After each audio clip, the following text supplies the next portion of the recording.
Before explaining the doctrine of collective responsibility of cabinet, it is necessary to point out that the British cabinet system, which our constitution seeks to establish both at the center and in the states, is based on conventions and not on law.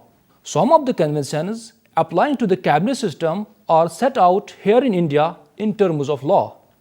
For example, Article 74, Clause 1 of Constitution of India, which provides that there shall be a Council of Ministers with the Prime Minister as its head to aid and advise the President, who shall, in exercise of his functions, act in accordance with such advice.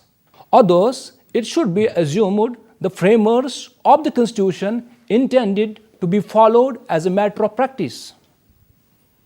Cabinet is the nucleus of the Council of Ministers.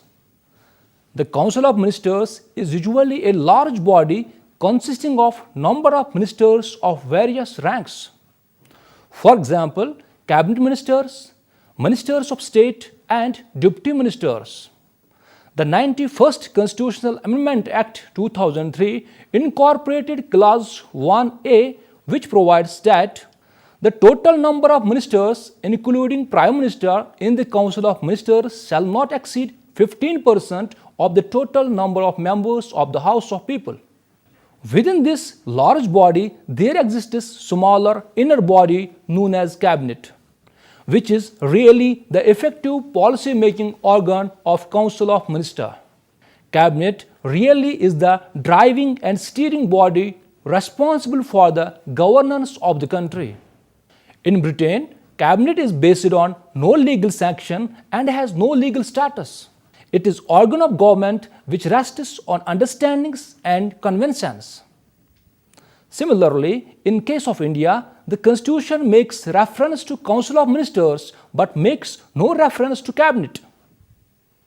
Cabinet is a conventional and extra-constitutional body, but it is ultimate policy-making and decision-making organ within the executive. All members of the Council of Ministers are not members of the Cabinet. Its composition is flexible. It is for the Prime Minister to determine from time to time the composition of the Cabinet. Though, due to relative importance of certain departments, their ministers are invariably its members. Cabinet decides major questions of policy.